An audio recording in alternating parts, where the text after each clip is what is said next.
श्री स्वामी समर्थ. जय जय स्वामी समर्थ. माझ्या स्वामी कृपा चॅनलमध्ये सर्वांना नमस्कार. 2 ऑगस्ट 2026 वार रविवार या दिवशी आहे चातुर्मासातील पहिली संकष्टी चतुर्थी. तर या दिवशी आपल्याला गणपती बाप्पांच्या कपाळाला एक वस्तू चिटकवायची आहे. संकष्टी चतुर्थी गणपती बाप्पांची ही तिथी समर्पित आहे. या दिवशी अनेक जण व्रत करतात, उपवास करतात.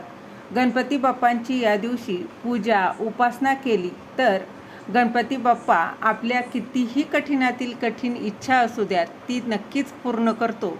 आणि या दिवशी तुम्ही काही जर उपाय केले तर त्याचं फळ जे आहे ते देखील 100% मिळतं. कारण गणपती बाप्पा जे आहेत ते बघा आपल्या भक्तांना कधीही निराश करत नाही. दर महिन्यातील संकष्टीची बघा जी संकष्टी चतुर्थी येते चतुर्थी तिथी ही गणपती बाप्पांना समर्पित आहे. आणि चतुर्थीच्या दिवशी गणपती तत्व हे पृथ्वीवर जास्त कार्यशील असतं. म्हणून या दिवशी केलेले उपाय हे इतर दिवशी केलेल्या उपायांपेक्षा जास्त फळ देतं. म्हणूनच या दिवशी आपण पूजा उपासना करायचीच आहे. आणि त्याबरोबरच बघा आपल्याला या दिवशी एक उपाय देखील करायचा आहे. अत्यंत साधा सोपा हा उपाय आहे.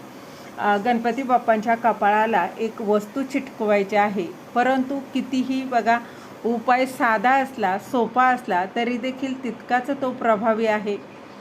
तर चातुर्मासातील ही संकष्टी चतुर्थी आहे आणि या दिवशी गणपती बाप्पांच्या कपाळावर फक्त ही एक वस्तू लावायची आहे. तर ती वस्तू कुठली याचीच माहिती या व्हिडिओत मी तुमच्यासोबत शेअर करणार आहे. त्याआधी कमेंटमध्ये लिहा ओम श्री गणेशाय नमः. तर बघा तुमची कितीही कठीणातील कठीण इच्छा कोणतीही इच्छा पूर्ण होण्यासाठी हा उपाय तुम्ही करू शकता हे आधी लक्षात घ्या. मग आर्थिक समस्या असेल, नोकरीच्या काही समस्या असतील, मनासारखी नोकरी मिळत नसेल, नोकरीत प्रगती होत नसेल तरी हा उपाय तुम्ही करू शकता. त्याबरोबरच संतानप्राप्तीसाठी देखील करू शकता. तसेच आयुष्यातील संकट, दुःख, ताणतणाव कमी व्हावा यासाठी देखील हा उपाय तुम्ही करू शकता.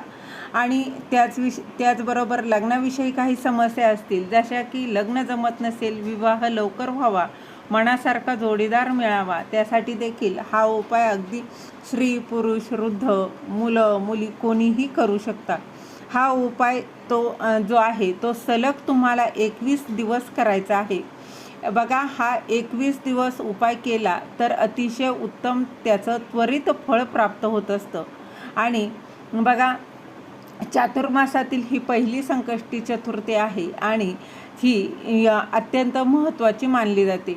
तर या दिवसापासून तुम्ही या उपायाला सुरुवात करू शकता. त्याचबरोबर बघा जर काही अडचण आली असेल, काही प्रॉब्लेम असतील, जसं की तुम्हाला जर मासिक धर्म आला असेल तर काय करायचं, तर बघा 21 दिवसांची सेवा सुरू करता आणि मध्ये जर मासिक धर्म आला तर तेवढे दिवस तुम्ही बंद करून पुन्हा ही सेवा जी आहे ती कंटिन्यू करायची आहे. परंतु 21 दिवस ही सेवा जी आहे ती तुम्हाला कंप्लीट करायचीच आहे, हे मात्र आधी लक्षात घ्या.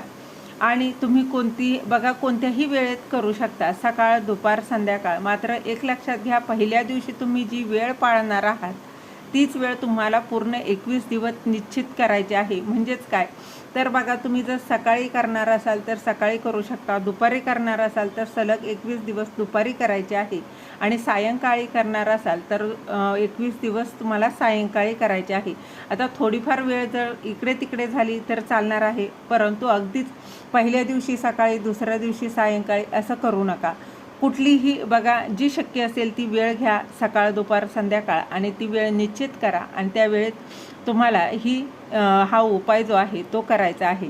तर गणपती बाप्पांचा तुमच्याकडं फोटो असेल तर तो स्वच्छ पुसून घ्या. मूर्ती असेल तर सर्वात आधी अभिषेक करून घ्यायचा आहे. ही मूर्ती स्वच्छ करून पुसून पुन्हा देवघरात स्थापना करा. आणि बघा ती स्थापन करत असताना थोड्या अक्षता ठेवायच्या आहेत आणि त्यावर ही गणपती बाप्पांची मूर्ती ठेवायची आहे. त्यानंतर गणपती बाप्पांना हळद, कुंकू, अक्षता, लाल फूल अर्पण करायचं, दुर्वा अर्पण करायच्या. नैवेद्य म्हणून गुळ खोबरं ठेवलं तरीही चालणार किंवा मोदक, साखर ठेवलं तरीही चालणार आहे. पूजा करून झाल्यानंतर आरती करून घ्यायची आहे आणि त्यानंतर गणपती बाप्पांच्या कपाळावर एक वस्तू लावायची आहे. तुम्हाला माहीत आहे गणपती बाप्पांची आपण जर पूजा केली तर ते आपल्या जीवनातील सर्व विघ्न, संकट, अडचणी दूर करतात. त्याचबरोबर गणपती बाप्पा ही बुद्धीची देवता आहे आणि त्यामुळे ते बुद्धी प्राप्त होत असते, तसेच संपत्ती, संतती, धन देखील प्राप्त होत असते. तर आपल्याला मनासारखं फळ जे आहे ते गणपती बाप्पांच्या उपासनेने मिळतं. त्यामुळे आपल्याला उपाय करताना अगदी श्रद्धेनं, विश्वासानं हा उपाय करायचा आहे. तर या उपायासाठी तुम्हाला लागणार आहे सर्वात आधी म्हणजे थोडीशी चिमूटभर हळद, त्यानंतर शुद्ध तूप लागणार आहे आणि अखंड तांदूळ लागणार आहे. बघा, तांदूळ घेताना मात्र अखंड घ्यायचे आहे, तुटलेले किंवा कीड लागलेले अजिबात घेऊ नका. तर चिमूटभर हळद घ्यायची आहे, त्यामध्ये तूप मिक्स करायचं आहे आणि नंतर हा टिळा जो आहे तूप आणि हळदीचा तो गणपती बाप्पांच्या कपाळाला लावायचा आहे आणि त्यावर अखंड अक्षता ज्या आहेत त्या म्हणजे तांदूळ जे आहेत ते अखंड लावायचे आहे. बघा, उजव्या हाताच्या अनामिका या बोटानं हा टिळा तुम्हाला गणपती बाप्पांच्या कपाळी लावायचा आहे.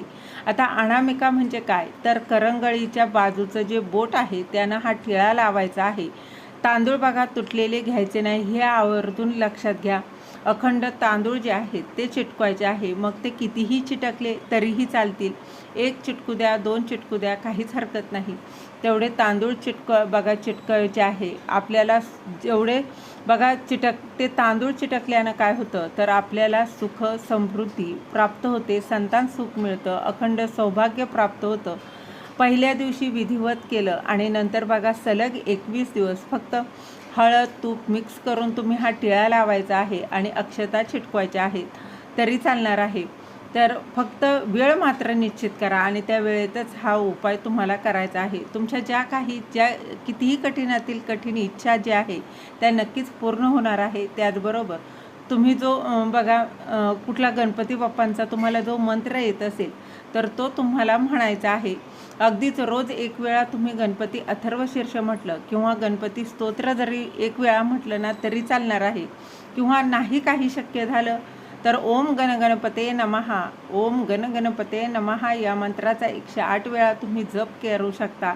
किंवा अगदी साधं सोपं बघा, 21 दिवस तुमची ही सेवा कंटिन्यू झाली म्हणजेच 21 दिवसाच्या आतच तुम्हाला काही अडचणी समस्या ज्या आहेत तर त्या दूर होण्यास नक्कीच सुरुवात झालेली असेल. गणपती बाप्पांचा आशीर्वाद तुमच्यावर असाच अखंड राहो हीच बाप्पांच्या चरणी प्रार्थना करते. झालेली सेवा महाराजांच्या चरणी रुजू करते. श्री स्वामी समर्थ.